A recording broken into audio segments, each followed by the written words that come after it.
First of all, thank you so much for being part of our day. It's a pleasure and an honor to speak with you, especially about a movie like Flinch. Thank you, man. I'm happy to be here. Before we started, we were talking about artists, but my art is movies, and I love when people honor films from the 40s and the 50s as Flinch does. This is a great noir piece. Yeah, yeah. That is all. Cameron, the director. He makes me feel like I don't know movies. He is an encyclopedia of movies. Not only just American films. He knows French films, Korean films, Japanese films. He talks to you about anything, and that's one of the things that really attracted me to the project, was just the conversations we had about films. Mm. And also, this character was kind of like an opportunity for me to play against something, play against the hitman, which I enjoy when actors do that. When they don't play the part, they play against it.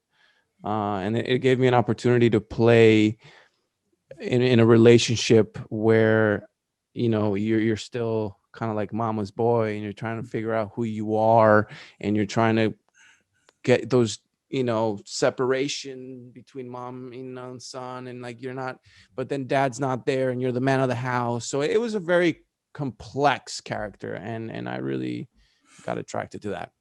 Well, you have also a great supporting cast booing you up. I mean, Cathy Moriarty as your mom is that's perfect casting, I think. Yeah, it's perfect casting. I love her so much. It was instantaneous. I remember the first time I met her, we went out. It was really hot that day, so I took my shirt off, and then she was like, "Oh, look at my son, all shirtless and stuff." And we were smoking a cigarette outside, and we finished laughing our asses off because Kathy is funny and loud, and I love her so much. And then we finish our cigarette, and she just comes and kisses me in the mouth, and I'm like, Mm. "Okay, well, she's my mom. We're doing this." Like, there was no let's talk about it. It was just like, let's do it, and I learned a lot from her, you know. And And then there's Tilda, who I think is one of the great actresses of our time. She's now just yes, getting discovered, but yes, boy, yes. what a set of Now chops she has. she's got chops for days, man, and she couldn't be sweeter. Um, she's so dedicated to her craft. She loves to write. She loves character development. She loves rehearsal. She loves, just digging deep, man. And I fell for her. She was just a beautiful soul. And Now the script itself, I mean, I was surprised that it was, and I'm happily surprised that it wasn't what I was expecting it to be. It is mm, a terrific, I want to call it a romantic crime drama. that's what it Um, is. That's exactly what it is. but there's a sense of humor running through it as well. Yeah, which the humor is that mama's boy element. It's that he has a fish, and he takes care of the fish, and the fish has to come to the dinner table because he can't be alone, because he's alone for, but then he goes out and he kills somebody, and then he's not the most experienced romantic lover by any means. This is probably his second or third girl that he's ever been with, and to this degree of intimacy, probably the first. So there's a lot of things that were quirky and funny, and that's Cam kind of trying to make a balance between it being funny but not too funny, and then being this romantic. you know um there's killings, and there's also other stuff that happens, so it's a Well, good it's a good mix. it's both sides of kind of a very strange coin because where there's life, there's death, and where there's death, there's life. And Hmm, hmm. uh, Cameron does a great job in bringing that out in his script. Yeah, he does, and I think visually as well. Kai Soul, the DP, did a fantastic job. I believe that in many ways, LA becomes a character in itself, which gets kind of like lifted by the music as well. So yeah, I think it was it was really well put together. In a movie like this, especially a smaller, independent movie, all the parts of it have to work with every other part. So your music has to underscore the drama, and the drama needs to, focus on the cinematography. It just is all one big, beautiful conglomeration. Exactly. Yeah.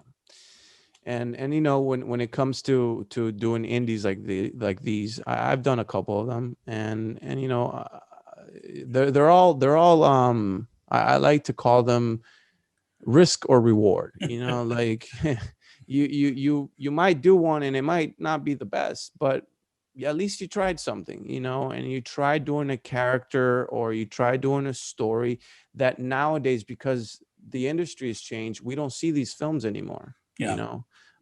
Which is sad. So the indie world kind of gives you this space where you can still go back and do these things. And like you said, it's a combination of things. And in this one, it happened to come together very nicely. And it was because all the components from, the director, the actors, the cinematographer, everybody was kind of like under the same roof, under the same vision. And that's Cameron. That's entirely him. He knew what he was doing from the beginning. The way the way he casted the show, he did it with little money, and he did a lot. He did. Were you ever allowed to go off page and riff a little bit? Not really. Cam was a little, I mean, yes and no. I think there was times where we talked about maybe, I think one of the things that I was a little bit more vocal about was creating this sense of people wanting, like people not hating him for doing what he's doing. And so finding ways for that to happen. I think he's not necessarily a very talky guy. Yeah. If anything, he's very introverted. So I feel like a lot of the things that we did were more visually things, like him watching the old movies while being on Instagram, or him taking care of the fish, or him talking to the fish, or kind of just making people realize that he's not a bad motherfucker and bad asshole, like he's taking a woman. No, it's just the circumstances put him there, and he's trying to do the best out of it, you know what I mean, and trying to like fall for Joey, want Joey to do good, so yeah, it was kind of fun, man, because when I like talk more than Joey. I don't know if you can tell, but but it was fun to do that, Well, he's simply, the character is simply trying not to lose himself in his business. Exactly. Which And is also in a business thing. that he doesn't really want to be a part of. He just Yeah. has to be a part of it, And we've all worked jobs like that. Believe me, that I just don't want to be here, but I need. Oh, yes. We can talk about that another day, man. Hey, before we go, I want to ask you. I mean, Penny Dreadful, Yeah.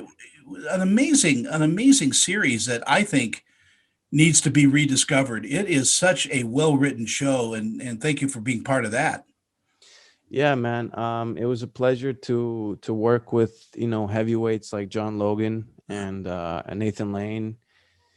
It was a great cast. I mean, Natalie Dormer, there's a lot of good people involved. But it was a big budget thing. Yeah. This show was like $100-something million. So the complete opposite of Flinch, which is funny because I shot Flinch and then I went to shoot Penny Dreadful right away. But it was one of those things that I'll always remember, because it had a short life. Obviously the virus and all that complicated things a lot, but it was one of those opportunities that I don't feel happen that often nowadays, especially in TV, where they literally created, Tony, this world for us. Like it was tangible, we could touch it, like there was an actual road, the bars were all real. Like that's still in Melody Ranch. It wasn't just facades and fake buildings. I mean, we had a few of those, but there was a lot of real to it. So, I was born in 1991, and to go back to the 1930s, 1940s was a trip. And to do it next to Nathan Lane, Yeah, what an education that must have been. Yeah, that was quite the education. He's a legend. So, Well, thank you so much for being part of our day. And again, it is Flinch. What a great film. Wonderful characters. And I think people really, really need to discover something like this because it's still out there. These film noirs are amazingly well done. yeah. And again, congratulations. Thank you, Tony. Thank you for your time, man. I want to talk about Flinch, which is just a lovely film, but it's got such a 1940s, 1950s flavor to it. Right? Don't you love the feel of it? I love that. And Tilda is such an amazing actress. I loved her as Helen Reddy. She's brilliant. And she's She's brilliant. absolutely brilliant. And Daniel is Daniel is my son for life. I love him. From the moment I met him, he was like, "Mom," and I was like, "Oh." And my son's name happens to be Joey, also my own son. And just meeting these two people was all of our first day, and it was the first time I met Cameron. It was amazing, and it was like a 12-hour rehearsal day. It was 106 degrees. Everybody just was so into it. And you just knew it was going to be good. It was definitely going to be a labor of love. But to see such talent, because, I forget that I've been around for like 40 something years. and to see the talent on these young up and coming actors and just their knowledge of everything. And Cameron Van Hoy, the director and the writer producer, his knowledge and his talent. It was fun. It was fun. But you're no slouch yourself. I mean, you are an amazingly talented actress. I mean, Raging Bull, you did such a beautiful, beautiful performance in that. Even in Kindergarten Cop. Thank you. It was a fun role, but it was a really deep role. It was about a mother, Thank you. I like playing the mother. What does a script have to have your okay? I mean, it's got to have some depth to it, I would imagine. It has to have depth. I have to. This is for me, and for me only. It's my contorted way of working. When I read it, it has to have a story. It's got to have a theme and a plot, number one. But I have to be able to know by reading it that I can visualize it, which means I know it can come off the page and come to life and come to fruition. But for my own character, my own selfish reasons, that I can take what's on a piece of paper and be able to bring that character to life and give her life, where it's not just okay that it's this person, it's that I can put everything into motion. And if I feel that I can do that, then I'm interested in the project. There are sometimes I've read something where I don't know if I can even do it. And then there's other times that it's just not possible to me. But when I read this, I was like, it was fun. It was different. I haven't played this yet. And we kind of had a little bit of a free hand, because usually the female characters, especially that my son is a hitman, usually the female characters don't have strength. In this, what it really attracted me to the project also was that the women were strong, which usually it's not like that. So it was a little challenge for me, and I accepted that challenge, and I hope it's good. I mean, I've seen it and I liked it. Oh, it's a brilliant film, and it's so relevant. And when we talk about love, when we talk about this type of passion, not only on screen by the characters, but by the actors who bring us those characters, this was a passion project. I get that. Oh, definitely, yeah. If you did not want to be there, then you shouldn't have been there.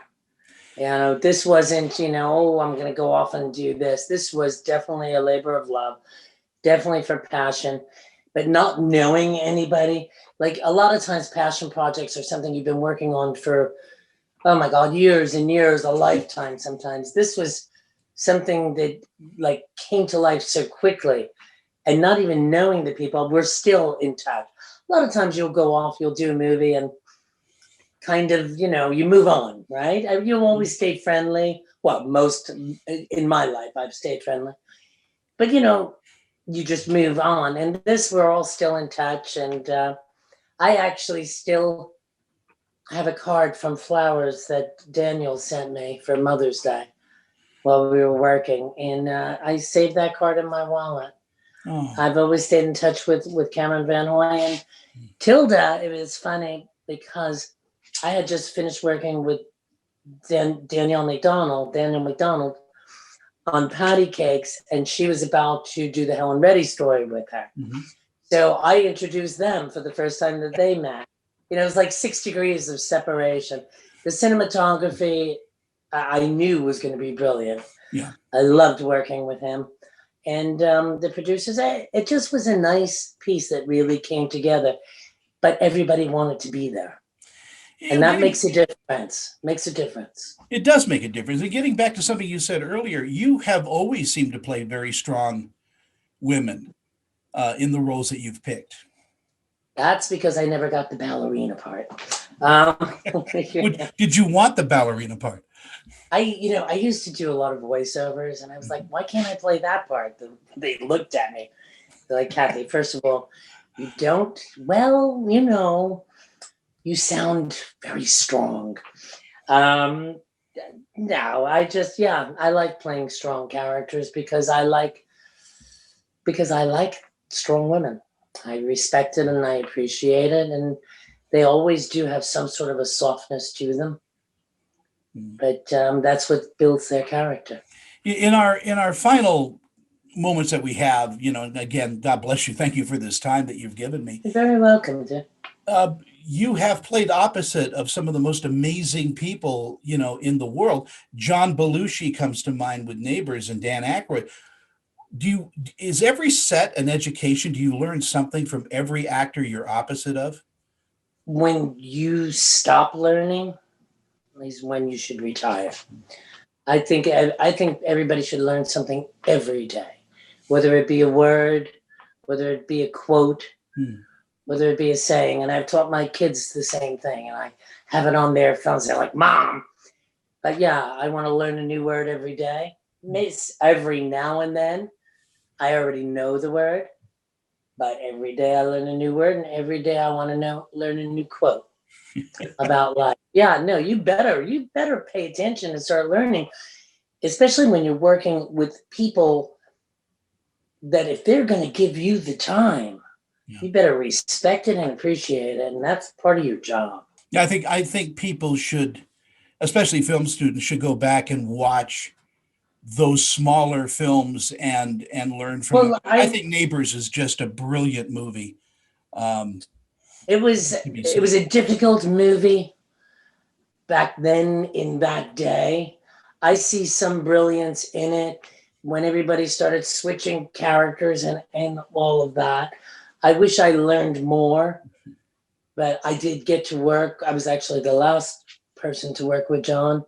I got to work with Dan, and they taught me so much about comedy and comedic timing and all of those wonderful things. But even like going back to your other question, you don't have to be, in the business for 40, 50 years and have 5 Oscars. I learned more from Daniel, Tilda, and Cameron Van Hoy. I learned just as much from them as I have from people that have been around for 40 years. So just keep your mind open and be a sponge. Be willing to learn. Yeah, and you need to be open. As an actor, you need to accept the energy that comes from a set. Absolutely, because you're part of it. So what you put in is what you take out. It's a give and take in this world. So show up, step up to the plate, and give it your all. Cathy, it is such a pleasure and an honor to speak with you. I am such a huge fan. I'm a little verklempt. Well, you're a doll. Please stay safe. Bye-bye. You also, dear. Bye-bye now. Bye.